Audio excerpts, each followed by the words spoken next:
자, 첫 번째 사연입니다. 신혼 영끌 그지. 그지님. 닉네임을 바꾸고 싶었는데 네. 그렇게 직접 보내주셨으니까. 네네.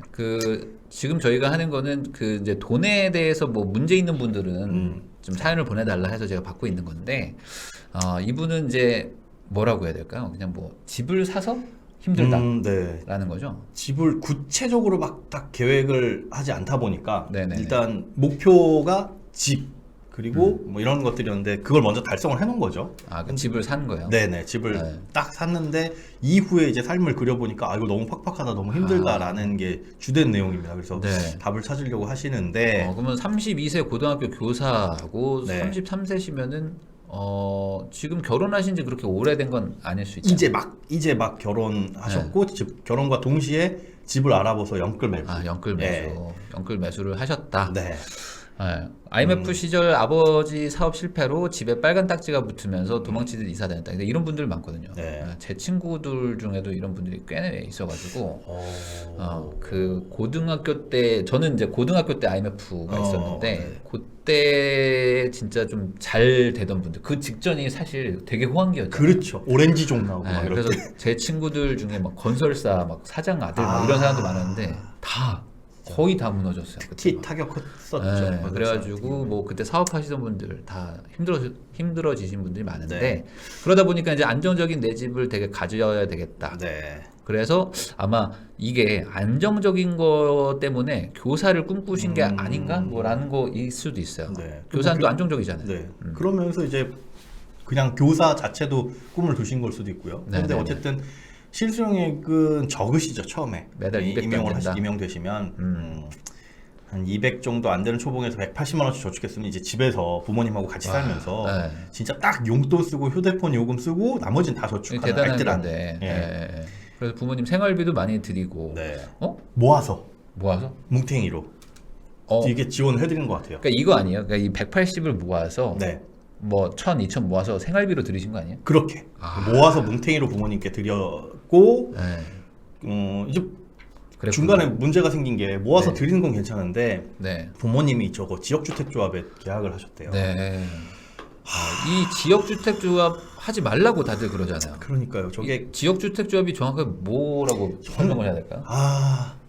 건설 우리가 보통 아파트를 분양받고 뭐 이렇게 하려면 건설사 브랜드가 막 끼고 뭐가 중간에 막 끼고 하다 보니까 네. 너무 거품이 많이 낀다. 야 저들이 할 수 있는 거 우리도 중간중간 우리가 노력해가지고 우리 직접 하면 되지 않을까. 집에서 인테리어 하는데 약간 셀프 인테리어 같은 느낌으로 네. 큰 거 빼고 네. 그러면 절차도 빨리 간소화되고 거품도 빠질 수 있고 우리가 원하는 형태의 예쁜 집을 지을 수 있으니 라는 장점으로 접근을 하는데 그러니까 우리끼리 한번 이 아파트 한번 만들어 봅시다. 그쵸. 우리 빌라 이거 밀고 이런 우리끼리 거잖아요. 해보자. 그래서 집주인 203호 동의 내가 받을게 해가지고 사인 받고 뭐 하고 우리끼리 하면 아주 싼 가격에 그리고 여기서 플러스 나오는 집이 있으면 이거는 일반으로 분양해서 그렇죠. 여기서 나오는 수익 가지고 우리의 집값을 조금 더 안정적으로 떨어뜨리고 네네. 우리가 들어가는 돈 이게 지역주택조합의 어떤 아름다운 모습인데 네. 문제는 여기를 하려면 가장 어려운 게 이제 동의를 구하는 거. 그러니까 그게 제일 어렵잖아요. 그게 어렵죠. 네. 그걸 전문적인 시행사들이 하는 것도 사실 쉽지가 않은데 네.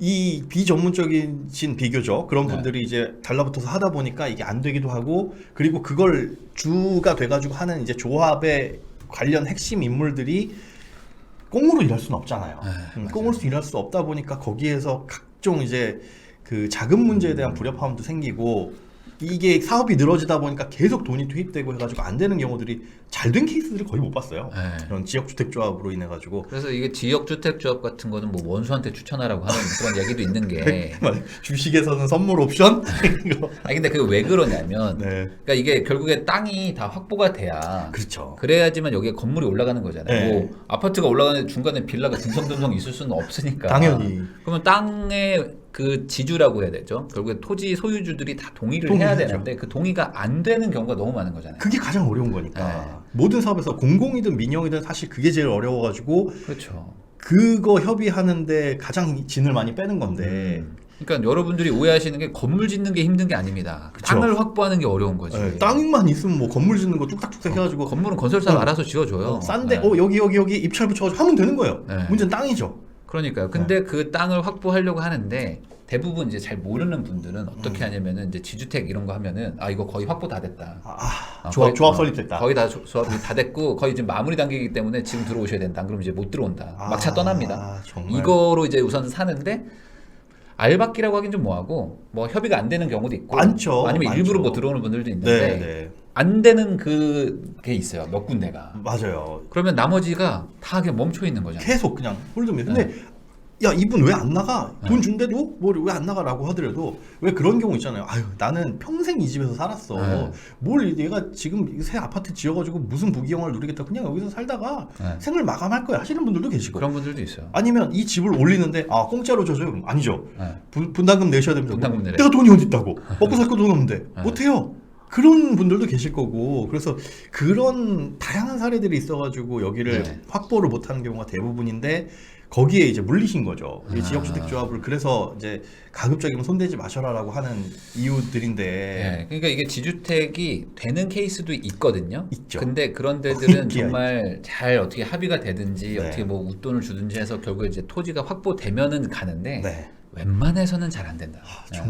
정말 하지 말라고 말씀드리는 것 중에 하나. 저거 해가지고 잘 됐다는 분들 저는 한 번도 못 봤어요. 네, 그런데 보통은 막 다 물려 있고 네. 그러니까 안 됐다는 분들은 진짜 무수히 많이 봤거든요. 너무 많죠. 너무 많아요. 뭐. 그러니까 이게 싸게 아파트를 얻을 수 있는 어떤 그런 기회 이런 네. 식으로 생각하시면 안 된다. 맞습니다. 이거는- 그렇게 좋은 거면 다 했죠. 이건 쉽지 않은 거거든요. 다 했죠. 동의가 잘 안 되기 때문에. 안 되기 때문에.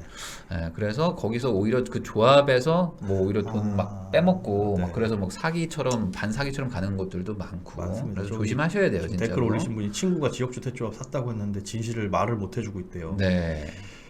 그러니까 지주택은 무조건 하지 말라라고 말은 못 하겠어요. 되는 데도 있으니까. 되는 데도 근데 있는데. 되는 데가 거의 없다. 예, 저라면 절대 안 해요. 그 그 정도. 가능성을 가지고 어쨌든 여기에 이제 그 피 같은 돈 사회초년생 때 모은 3천만 원이 들어갔는데 네. 이 돈이 물려버린 거죠. 그러니까 이게 지금 이게 어떤 이게 보통 이런 것 같아요. 그러니까 내가 열심히 모았는데 네.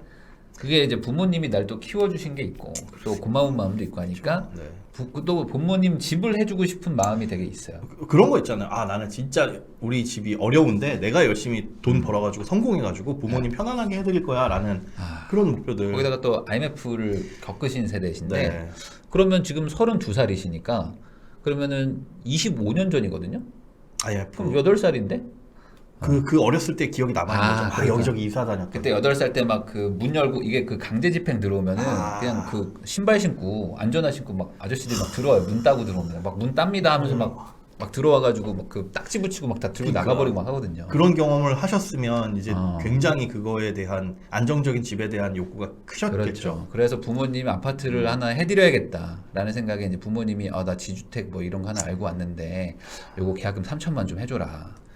그렇게 해서 여기에다가 넣으신 것 같아요. 넣었는데 근데 요거 해지하면은 2,200만 원을 공제하고 800을 준다고요? 네. 그러니까 못 받는 거죠. 거의 저건 이제. 그러면 해지하지 말라는 거잖아요. 근 800만 원 준다는 거면 이게 약간 뭐 보험이라고 말해서 좀 죄송한데 보험 같은 거네요. 네. 좀 갖고 그런다고 위약금이 너무 저게 크네. 네. 갖고 있어서 언젠간 될 거라는 보장만 있으면 네. 갖고 있을 텐데 참 그것도 그렇고요. 어쨌든 저거는 이분도 머릿속에서 쓸 수 있는 돈이라고 생각은 안 하시는 것 같아요. 이거는 그냥 없어졌다. 네, 그냥. 근데 그 와중에 이제 와이프를 만나셨어요. 네. 그래서 아파트 매수를 강력하게 주장했다. 네. 이건 뭐 잘하셨고요. 그래서 집을 마련하고 결혼 생활을 시작했다. 네. 요게 지금 얼마 안 되신 거죠. 시작하신지. 근데 임장을 다녀보니까 눈이 높아지더라. 뭐 어쩔 수 그렇죠. 없죠. 어쩔 수 그래서 30평대 역세권 신축 아파트를 좋은 매수했다. 이분이 지금 어느 지역에 사는지 혹시 전혀 얘기는 공개를 안 해주세요. 하셨어요. 네. 예. 지금 약간 저희가 이번 사연은 좀 약간 추정을 해야 될 것들이 많아요. 추정을 많이 해야 됩니다. 그런데 260만 원 대출금을 갚으셔야 되고 원리금 상환. 월 260에 네, 월 260을 갚아야 되고 저거 이제 주택 담보 대출 말고도 신용 대출 이자도 포함이 되어 있는 거예요. 네. 신용 대출 8천만 원을 받으셨는데 그건 이자만 내고 계신 거고. 그러니까 신용 8천에 주담대 뭐 얼마를 땡기셔가지고 사신 그거에 거죠. 대한 이자와 원리금 원금을 상환을 하고 계신데 이분의 희망은 이제 1, 2년 후에 아이를 갖고 싶다. 네. 그런데 아이를 갖게 되면 지금 본인 소득하고 배우자 소득하고 합쳐서 그 소득으로 빚을 갚고 있는데 저것도 현재 버거운 상태에서 아이를 갖게 됐을 때 육아휴직을 하게 되면 소득이 반토막 나는데 거의 네네네. 뭐 지출은 늘어나고 이럴 때 네. 이제 원금은 또 어떻게 갚아 나갈 것이며 두려움과 걱정이 잠을 이루지 못하고 있는 네네. 지금 현재 상태가 네. 라고 하시는 상황입니다. 네. 그래서 정리하면은 32세 교사인데 맞벌인데 배우자가 얼마 버는지는 모르잖아요. 모릅니다. 근데 뭐 비슷하게 번다고 그럴 뭐 것 같아요. 알겠죠? 왜냐하면 지금 260만 원 원리금 나가는 거에 빠듯하다. 근데 이분 성향에서 그렇게 많이 쓰시는 막 지출이 과하고 이런 성향은 네. 아닐 거고. 네네네. 그런 그러면은 상태니까 두 분이서 약간 500 조금 안 되게 많이 번다고 가정했을 네. 때 그렇게 네. 됐을 때 뭐 아내분도 한 250 번다고 가정을 해도 네. 육아휴직하게 되면 올해부터 이제 바뀌어서 80% 최대 150만 원까지 1년 동안 지급이 1년 되거든요. 동안. 물론 이제 150이 쭉 나오는 게 아니라 그 중에 25%는 복직하고 6개월 후에 목돈으로 주긴 해요. 네네. 그런데 어쨌든 사실 쓰는 돈이 더 많죠. 육아휴직 해가지고 150만 그럼요. 원씩 받더라도. 음. 그러니까 230 플러스 150 해가지고 380으로는 380에서 260만 빼도 380 받아서 260이 이제 어쨌든 원리금과 이자로 빠지죠. 나가니까 그럼 120 남는 거예요. 120으로 이제 사셔야 되는 한 달을 거죠. 매달 살아야 되는데 사실 저 380도 380이 아닌 게 150에서 75%만 들어오는 거니까 네네. 한 3, 40은 빠지니까 네. 8, 90만 원 가지고 세 식구가 살아야 된다라는 생각에 네. 답이 안 나오는 거죠. 음. 답이 안 나오죠. 진짜 그렇죠. 저 같아도 그것만 그러니까. 보면 깝깝하실 것 같아요. 그러면 이분은 이미 집을 어쨌든 사놓은 상태인 건데 네. 근데 뭐 결혼도 했고 네. 그리고 이제 어쨌든 맞벌이까지 지금 하고 있으시면 뭐 할 만큼은 하고 있는 거잖아요. 그렇죠. 그런데 뭔가를 당겨서 하다 보니까 네. 이제 아이도 갖고 싶은데 그거에 대한 돈은 준비가 안 돼 있고 네. 왜냐하면 목돈 마련한 거는 지금 주택담보대출에서 부족한 부분에서 다 집어넣은 거예요. 진짜 네. 영혼까지 끌어모아가지고 저 신용대출까지도 받을 정도면 이분이 지금 실거주 한다 안 한다라는 거는 지금 안 나와 있는데 실거주일 것 같아요. 왜냐하면 그 실거주니까 그렇게 집에 되겠죠? 가전 가구도 마련을 못 하셨대요. 네. 그러니까 그냥 집만 있는 상태인 거죠. 네. 신혼 가전, 신혼 가구 이런 거 없이 그냥 딱 필요한 것들만 얼마나 사고 싶겠어요. 집만 덩그러니. 그러니까 이게 지금 소위 말하는 이제 연끌을 하신 건데 예, 진짜. 그래서 240에 신용 20을 내고 추정하고 계시더라. 있습니다. 왜냐하면 8천만 원에 이자만 내고 있다고 하니까 한 33%로 잡았을 때 신용대출 이자는 20만 원 나갈 거고 그렇겠네요. 그렇게 따지면은 주택담보대출은 월 240만 원씩 나가고 있을 것이다 네네네. 라고 이제 추측이 됩니다. 그래서 뭐 궁금증은 이거 예, 이분이 궁금해하시는 거 지금 3.75%짜리 5년 고정 상품인데 네. 금리 이제 오른다고 하는데 앞으로 금리 오르면은 어떻게 대처해야 되냐 나는 인 거고 두 번째는 적금 좀 저축 남는 돈이라도 저축을 하고 싶은데 적금보다는 좀 공격적인 상품에 투자를 하고 싶다. 네. 어떻게 생각하냐? 그다음에 네. 세 번째는 불규칙한 소득. 그러니까 그 공무원이나 뭐 교사나 뭐 군인이나 이런 분들 네. 공직에 계신 분들의 소득이 되게 불규칙해요. 뭐 1월하고 7월에 맞아요. 들쑥날쑥해요. 막 정근수당, 뭐 수당 명절 있고. 휴가비, 뭐 네. 이런 것 때문에 진짜 평달이라는 게 한 4, 5, 6, 8, 10 요 정도, 11? 네네네. 그 정도라서 반 정도는 막 들쑥날쑥한 소득이라 네. 본인 소득을 잘 파악하시는 분들이 없고 그럼 그 들쑥날쑥한 소득이 뭐 평달보다 10만 원, 20만 원 더 나오냐 이게 아니라 뭐 평달에 2배가 더 나올 경우도 있어가지고 네. 그런 불규칙한 소득에 나오는 성과금, 상여금 이런 것들 어떻게 하면 좋을까요? 이걸 이제 궁금해하고 계시면 그러니까 네. 대출 갚는 게 나으냐, 뭐 근데 투자하는 게 나으냐. 우선은 제가 지금 본 내용만 봤을 때는요. 네. 뭐 이게 뭐 물론 뭐 문제일 수는 있거든요. 네. 근데 거꾸로 생각해 보면 지금 실거주를 하고 계시니까 문제인 거잖아요. 네네네, 그렇죠. 정확하게 보면은 그러니까 실거주를 30평에 준신축을 내가 한 건데 네. 엄밀히 얘기하면 내 소득 대비 조금 비싼 집에서 맞아. 살고 계시니까 문제인 거고. 본인도 살짝 아세요. 그 네. 눈만 높아져서 준신축 역세권에 들어갔다. 요게 살짝 내가 무리했다라는 걸 본인도 이 사연 써주신 거에 그 부분이 네. 들어가 있어요. 그러니까 이분이 지금 어찌 보면은 내 상황이 되게 심각하다고 말씀을 하시지만 네. 그건 그냥 내가 만든 상황인 거지. 예. 전세 주고 나가면 해결돼요. 해결돼요. 사실. 깔끔하게 해결이 되긴 합니다. 그러니까 뭐 애를 어떻게 낳아요라는 거의 그 전제 조건은 이 집에 살면서 애를 어떻게 낳아요라는 거잖아요. 네. 정확하게. 저희가 늘 말씀드렸는데 두 가지를 한꺼번에 잡으려고 하는 게 사실은 모든 이 재무적 고민에서 문제예요. 네. 난 이것도 하고 싶고 이것도 하고 싶은데 어떻게 하면 좋아요? 뭐 예전에도 그랬죠. 서울 살고 싶고 이거 하고 싶은데 어떻게 하면 좋아요? 넓은 집 갖고 싶은데 뭔가 하나는 털어내면 답이 싹 보이는데 네. 어렵죠. 근데 그러니까 이분의 예, 저도 이게 제가 막 이제 수업 같은 거 강의 같은 거에 항상 얘기하는 건데 그러니까 영끌도 적당한 영끌이 있고 네. 아예 안 되는데 불가능한 영끌이 있는데 그 중에 최악의 뭐냐면 네. 불가능한 금액대를 실거주하려고 영끌하는 거예요. 그거는 불가능한 거죠, 진짜로. 그렇죠. 그러니까 네. 전제가 가정이요. 불가능한 연끌이라고 불가능한이 네. 붙었는데. 그러니까 연끌도 종류가 있는데 뭐 신용대출과 전세를 껴가지고 네. 이제 집을 사놓고 나중에 들어가자 하는 네. 연끌이 있고 우선 내가 여기 들어가 살아야겠다. 그래서 들어가면서 어찌 보면 정말 그 집에 거주하기 위한 그 이자 부담 막 이런 것들을 하는 분들이 있단 말이죠. 지금 아마 그러셨을 네. 것 같아요. 신혼이기 때문에 네. 뭔가 새롭게 출발하고 새거 이런 그런 이미지로 그런 내 집에서. 느낌으로 내 집으로 내 집에서 시작하자. 네, 내 집에서 시작하자라는 어떤 욕구죠. 욕망이고 욕심인데 근데 혼수도 못 하셨죠. 그러니까요. 그러다 보니까 당연한 결과죠. 사실은 네. 32살, 33살이 부모님 지원 하나도 안 받고 그러니까요. 내 집을 마련하면서 혼수까지 마련하려면 네. 월급이 지금 아이고 안 되죠. 이 택도 없죠. 택도 없죠. 네. 택도 그래서 없습니다. 이분의 지금 고민을 보면은 결국엔 뭐 나는 큰 부를 축적하려는 것도 아니고 네. 자산가가 되려는 것도 아니고 음. 그냥 아이와 아내와 좋아하는 음식을 먹으면서 부담 없이 외식도 외식도 하고 나들이도 가고 가고. 여행도 가고 네. 평범한 즐거움을 찾고 싶다. 할 수 있습니다. 할수 있는데 이 집에서 나오면 돼. 전세를 주고 나오시면 되는 거예요. 네. 아니 이게 저희가 왜 그러냐면 이게 지금 이분이 보면 되게 소박한 목표라고 적어 주셨잖아요. 네. 되게 소박하다. 근데 소박한 목표가 아니죠. 30평대 준신축에 32살에 실거주 하겠다는 거는 엄청 큰 야, 목표죠. 지금 저는 소름 끼치는 게 뭐냐면 네. 이거 시청자분들 들으시라고 하는 소리인데 저하고 부익남님하고 사전에 이 사연을 가지고 이거 어떻게 할까요 고민하고 뭔가 저걸 하지 않아요. 전혀 그런 거안 합니다. 의논을 전혀 안 하는데 제가 이거를 이렇게 사연을 보면서 아니 소박하다는 거지면서 모든 걸 다 가지려고 하는 데에서 발생하는 문제 아닌가 이거는 핵심이 그거거든요. 네. 그리고 뒤에 나오시는 이런 평범한 즐거움이라는 것도 사실은 따지고 보면 다 그래요. 우리가 그냥 먹고 싶을 때 먹고 네.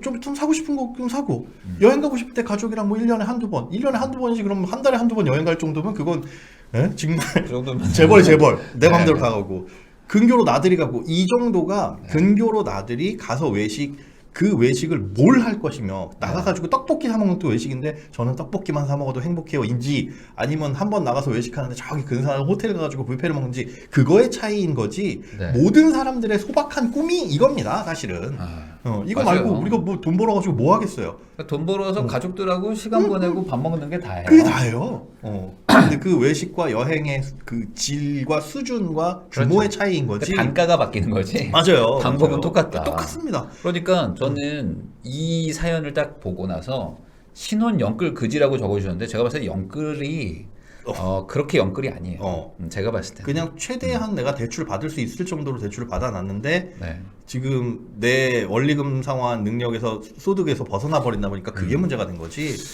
그래서 자, 한번 그러면 저희가 한번 추측을 한번 해볼게요. 해봤습니다. 지금 240만 원 정도 원리금을 갖고 계시고 3.75%라고 했고 네. 5년 고정 상품이라고 했으니까 이거는 보금자리론이나 어떤 정책끝 대출은 아니에요. 그냥 일반 금융권 일반 대출이죠. 거예요. 그러니까 아마 집값도 5억이나 6억이나 하지 않을 거라. 왜냐하면 네. 보금자리 대출을 받을 수 있으면 그걸 받았겠죠. 6억 이하였으면 그거 받았겠죠. 당연히 그거 받겠죠. 왜냐면 왜 소득도 맞을 테니까. 3.75나 줬겠어요. 맞아요. 네. 자 그러면 이제 두 가지로 볼 수가 있는데 240만 원이 나오려면 5억 30년 상환. 5억 30년. 네, 5억 30년이면 월 240만 원 정도가 납니다. 네. 240 한 3, 4만 원 정도 나올 네. 거예요. 저 정도 나올 텐데 조정 대상 지역이다라고 가정하면 집값이 8억 3천 정도. 그 3억 3천을 내 돈으로 마련을 했을까? 이것도 약간 갸우뚱해요. 안 되지 않습니까? 안 됐을 것 같아요. 왜냐하면 이분이 모아놓은 게 그동안 없었다라고 말씀을 하셨고 네. 저게 8천을 빼더라도 2억 5천을 현금으로 갖고 있었어야 되는 건데 배우자분이 모였었을까? 그것도 약간 갸우뚱. 33살에? 네, 그건 갸우뚱해요. 알고 봤더니 부모님이 지원해 주신 거 아니에요?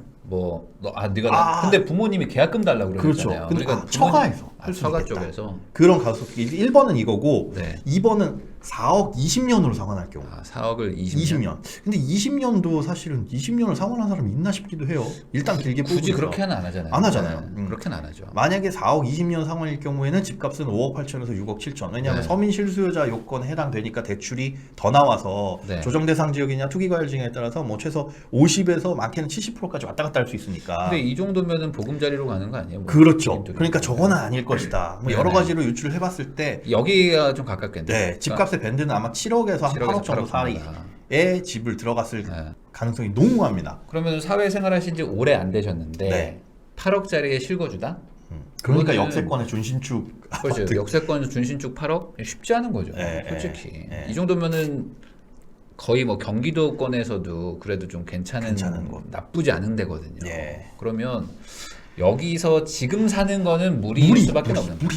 정말 이거 하나는 뭐 하나는 포기를 하셔야 되는데 포기해야죠. 그래서 그렇죠. 뭐 자녀를 낳는 시점을 1, 네. 2년이라고 보셨는데 그걸 뭐 5, 6년 뒤로 늦추시든가 아니면 그게 나의 인생의 최고의 행복이다라고 생각하시면 그건 당연히 사실 아이를 낳는 게 무슨 우리가 마음대로 네. 어디 가서 이거 사야지 하는 게 아니잖아요. 뭐 진짜 건강상의 이유도 있고 이러다 보니까 그거는 계획대로 안 될 수도 있는 제가 봤을 수도 때는 이제 임신을 하셔야 되잖아요. 네. 그러면 임신하면 또 10개월이거든요. 네. 그러니까 아마 지금 산 거 플러스 임신 준비 플러스 임신해서 이제 낳을 때까지면 아마 실거주 2년은 무조건 채울 거예요. 아 어차피 네, 여기서 어차피 여기서 실거주 2년 채우는 동안 맞벌이는 하실 수도 있으니까 네. 뭐 어떻게든 사라진단 말이죠. 음흠. 그럼 실거주 2년 채우고 전세 주고 나간다. 그거 말고는 방법이 없다. 답은 어쨌든 뭘 어떻게 하든지 간에 전세 주고 나간다. 네. 밖에는 없어요. 뭐 팔든지 전세 주든지 네. 둘 중에 하나를 하지 않으면 지금 이 현금 흐름상 불가능한 거니까. 여기서 산다는 가정은 네. 지우셔야 돼요. 그거는 저는 불가능하다고 보여요. 소득을 높이거나 근데 네네. 소득 높이는 게 교사시니까 일단 불가능하고 투잡이 안 됩니다. 네네. 투잡이 안 되니까 불가능하고 네. 아내분이 그렇다고 소득을 높일 수 있었을 거였으면 진작 높였지. 그렇죠. 진작 높였죠. 그러니까 아내분도 직장인이기 때문에 그렇죠. 두 분 다 지금 뭐 한계가 있어요. 네. 그러니까 전세 주시고 월세로 뭐 이제 그 인근이나 어디로 가셔가지고 맞아요. 다시 시작하는 거죠. 네. 뭐 저는 집 산 건 잘했다고 보거든요. 근데 여기서 이제 실거주만 하고 있는 게 이제 문제인 거지. 네. 나갔다가 우리 이제 태어나는 아이가 뭐 한 8살, 9살 될 때 다시 들어온다. 그러면 그동안 또 돈 모아놓는 것도 있고 하니까 그렇죠. 충분히 가능할 거예요. 그거 이거 고려하셔서 조금 무리해서 좋은 곳이라고 판단하는 곳에 네네. 집을 사신 거잖아요. 나는 여기서 장기 거주할 거다라는 그 기준으로 그랬으니까 그러면 이분이 지금은 사실 뭐 50만 원씩 저축하고 뭐 이렇게 지금 하시겠다고 하는데 이게 뭐 의미가 있을까요? 안 돼요. 그리고 공격적인 상품이라는 거 여러분들 네. 그 환상을 깨셔야 되는 게 그 펀드 같은 거 투자하셔가지고 조금 수익 더 내면 그래도 좋지 않을까요? 좋은 펀드 좀 알려주세요라고 하는데 짧은 기간, 그 짧은 기간이라고 한다면 5년 안을 말씀을 드립니다. 5년 그렇게 긴데요? 길다면 길고 제가 얘기했을 때는 저축의 기간으로서는 짧아요. 네. 5년 동안 돈을 매달 따박따박 저축을 하는데 매달 만약에 50만 원씩 네. 2%짜리 적금으로 가입을 하면 원금은 한 1200 모으겠는데 세후 한 21만 원 정도. 세후 21만 원. 네. 네. 진짜 와 코딱지만큼이다라는 생각이 들죠. 그런데 이걸 1년에. 예. 아니 1년이 2년 동안 모았어요. 2년에. 2년 동안 모았을 때 2년에 21만 원. 보자. 그런데 이 정도면은 이 정도면은 네. 그러니까 이건 24 배달의 민족으로 한 달 안에 아낄 수 있는 맞아요. 돈이에요. 네. 24개월 동안 21만 원이면 한 달에 10,000원도 안 되는 거예요. 그렇죠. 네. 그러니까 이건 내가 의미가 없습니다. 배달의 민족 한 번 안 사 먹는 게 어마어마한 효과라는 겁니다. 여러분들. 맞아요. 저거 수익률 1% 높이는 것보다 네.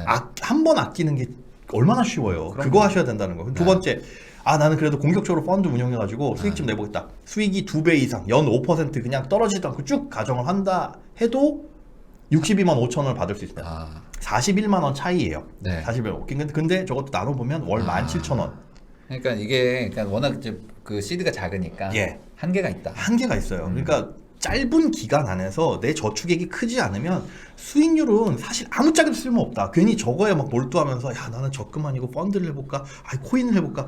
그거 맞아요. 고민하는 건 정말 무의미한 일이다. 네, 정말 맞아요. 무의미한 이거 고민하실 필요 없고 오히려 2년 후에 아이 낳기 위해서 그래도 우리는 조금 약간 여윳돈이라든가 비상금 마련해 볼까라고 생각하면서 저축한 돈이 그때 가서 지금처럼 주식시장 폭락해봐요. 1,200만 원 모을 줄 알았는데 900만 원 됐어. 네. 그러면 애기 좀 늦게 날 거예요? 이제 맞아요. 만삭일 텐데? 네. 그럼 손해보면서 깨거나 아니면 대출받거나 이런 상황이 생기니까 네. 짧은 기간에 필요한 돈은 절대 무슨 수익률 욕심 부리지 마셔라. 그럼 지금은 그냥 우선은 대출을 좀 갚아 나가는 게 맞을까요? 대출 갚는 것도 저는 좀 갸우뚱해요. 왜냐하면 그 규모가 너무 크다 보니까 네. 의미가 사실은 없습니다. 그러니까 뭐 적금을 하면서 이자 내고 있는 것도 이상하잖아요. 그렇기는 한데 저는 웬만한 상황에서는 모아서 조금 모아서 신용대출 이런 거 부담스러운 것부터 먼저 갚으세요라고 말씀은 드리지만 네. 지금 애를 낳기 때문에요. 그러면 소득도 확 줄어드는데 2년 후에 애 낳을 때 돈이 얼마나 들어갈지 또 판단 안 해줬고 그다음에 지금 신혼 가구 가전도 없는 상태에서 네. 뭔가 분명히 뭘 사실 거란 말이에요. 네. 애를 낳으면 특히나 뭐는 필요하겠죠. 그럼 그런 것들에 들어갈 돈이 필요하니까 빚을 갚아버렸다가 만약에 주택담보대출을 갚았어요. 네. 그런데 한 1, 2년 후에 애 낳으니까 돈이 또 필요하네? 그럼 그때 가서 대출을 받을 수 있는 건 그나마 싼 주담대 갚아놓고 비싼 신용대출을 받아버릴 수밖에 없는. 네. 그러니까 지금은 할 수 있는 게 굉장히 제한적이에요. 그래서 안타까운 부분이 이미 엎질러진 물이지만 저도 여러분들께 꼭 당부드리고 싶은 게 뭐냐면 큰 이벤트들을 앞두고는 진짜 조금 구체적으로 고민은 한 번쯤은 해보셔야 된다. 야 일단 질러. 답은 있을 거야. 답은 있죠. 근데 내가 선택할 수 있는 선택지가 되게 제한돼요. 근데 저는 그런데 이런 생각이 있어요. 뭐냐면 지금 신용대출 8천 받으셨다고 하는 거 보면 네네. 연봉에 그래도 한 1.5배, 2배 받으신 것 같아요. 뭐 어떻게 양쪽에서 땡겨가지고. 그러니까 아니면 그 네. 교직원 연금 뭐 담보대출 그런 걸 받을 수도 있고요. 근데 그러면은 지금 일반 대출이었으면 40% 대출 받았었다고 만약에 가정하면은 얼추 그 전세를 주면 이 주담대랑 신용대출이 그렇죠. 다 갚아질 것 같아요. 그럼 얼마나 네, 확 트여요. 그러니까 통통이. 지금은 아직 맞벌이를 하니까 그래도 한 100 몇십만 원은 그래도 남으시겠죠. 한 150, 200은 어쨌든 생활비로 쓸 수는 있는 그렇죠. 상황이지 않을까요? 네. 그러면 이걸로 그냥 지금 아껴 쓰시면서 뭐 딱히 저축을 더 하기보다는 신용대출 그냥 조금씩 갚아 나가시면서 2년 뒤 딱 2년 실거주 채우고 전세 주고 나가버리면 그때 다시 또 돈을 회수할 수 있는 거니까 네네. 우선은 여윳돈 좀 전 쟁여놓으라고 말하고 여윳돈 네. 여윳돈도 필요는 하죠 사실. 신용대출이 저게 마이너스 통장 같은 거면 당연히 갚아야죠. 채워넣고 또 끊을 수 있는 네, 거니까. 마통이면 좀 네. 갚는 것도 괜찮을 수 있을 것 같고요. 좋습니다. 그래서 또 이분도 고민하시는 게 이제 네. 불규칙한 소득들 있잖아요. 네. 상여금 이런 거 제가 그냥 이것도 추정해서 계산해봤어요. 그러니까 네. 왜 13, 14호봉이냐면 여러분들 교직원은 처음 시작할 때 9호봉부터인가 시작을 해요. 그리고 이분이 임용고시를 바로 합격했다라고 가정을 해서 한 28살쯤에 교사가 되지 않으셨을까? 그러면 지금 4년 차라고 한다면 한 13, 14호봉 될 수 있거든요. 네. 그럴 때 이제 나오는 정근수당, 상여금, 명절휴가비가 연간 나오는 게 600만 원. 여기서 세금 띄면은 조금 줄어들긴 하겠죠. 네. 그런데 저 600만 원을 가지고 그럼 빚을 갚을까라고 했을 때 주담대 지금 있는 거를 상환한다 그러면 한 월 2만 원에서 3만 5천 원이 줄어들어요. 내가 갚는 600만 원이란 큰 돈 치고는 네. 느낌이 별로 안 나죠. 그러니까 월 이자가 좀 작다. 신용대출을 상환해도 월 15,000원 줄어듭니다. 그러니까 원래 일반적으로 간다면 저 금리를 따졌을 때 차라리 저 600만 원 굴릴 곳이 없으니까 갚는 게 맞기는 네. 한데 저는 전제가 그거예요. 아이를 낳을 때까지는 섣부르게 뭔가는 하지 마시자. 목돈 좀 갖고 있죠. 지금 싹싹 긁어서 바닥인 상태인데 네. 이 상황에서 아이를 낳아가지고 변수가 생겼는데 돈도 없어. 하긴 그럼, 지금 현금도 없으시겠죠. 현금이 없어요. 현금이 없어. 그럼 그때 가서 선택할 수 있는 선택지가 대출밖에 없습니다. 또. 네. 하긴. 그래서 저는 약간 불안해가지고 저라면 마음이 일단 불안해요. 네. 그래서 한 1000에서 1500 정도는 어떻게 들고는 있어야 돼요. 그래도 그 아무리 정도는 못해도. 제가 보기에는 아무것도 없을 것 같아가지고 네. 집만 있으면 뭐예요? 진짜 말 그대로 집만 있는 상태인데 그래서 그게 걱정이라. 그러니까요. 근데 뭐 아까도 말씀드렸듯이 지금 이 상황은 어찌 보면 그냥 실거주를 하겠다는 어떤 그런 마음 때문에 생긴 그런 거고. 맞아요. 이 집에 아마 나중에 다시 돌아올 수 있을 것이다. 그죠? 그러니까 잠깐 떠났다 온다. 그러니까 이게 내가 살지 않는다고 해서 내 집이 아닌 것은 아니다.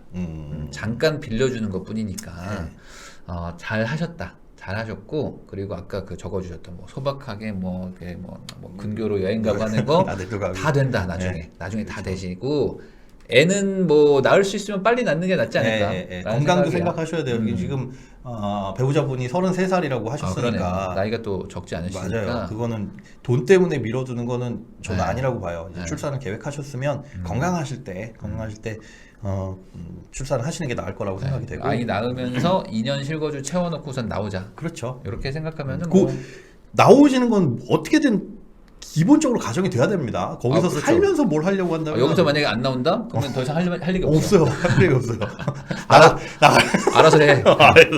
알아서 해요. 이거는 뭐 방법 없어요. 없어요. 이거 답이 없는 거야. 이거 네. 솔직히 어디 가서 뭐 한 400씩 더 벌어 오실 거 아니면은 그죠. 이건 답이 없고요. 나가면 다 해결되고 나가서 또 좋은 집 얻지 마시고 또 아이 낳으면 또 월세를 뭐 5천에 120 이런 거 얻어요. 제발 설마.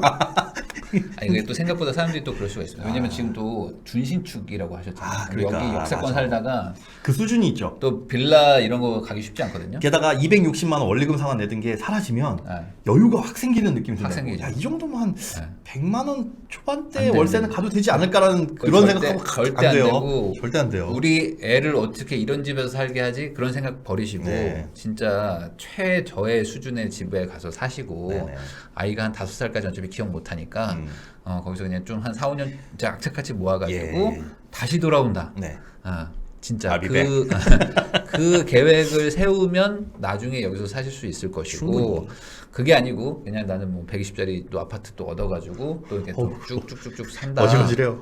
차도 또 막 바꾸고 그러면은 그러니까 그것도 있을 거예요. 보면 애 태어나면 또 차 바꾼다고. 그럴 수 있죠. 근데 오 마이 갓. 차도 좀 싼 걸로 좀 중고로 해가지고 예. 좀 저렴하게 해서 돌아올 생각을 하셔야 됩니다. 예. 진짜로 여기서 진짜 극단적으로 소비를 줄이셔야 돼요. 맞습니다. 안 그러면은 못 돌아올 수 있다. 예. 진짜. 눈높이 높아진 거라는 거 본인 스스로 계속 되새김하셔야 됩니다. 네. 500에 35. 535. 좋아요. 그 건강에만 안 좋지 않은 네. 집이라. 저번에 뭐 바퀴 지네 얘기해가지고 근데 댓글 보니까 네. 나는 다 버틸 수 있다라고 하시는 분들도 계시더라고요. 뭐 바퀴 지네까지는 아니더라도 뭐 지하까지는 못 가더라도 예. 조금 멀 동네에 좀 싼 동네로 가서 네. 건강과 안전에만 이상 없으면 네. 건강에 좀 갑니다. 이상이 있어도 또 건강하시니까 또. 네.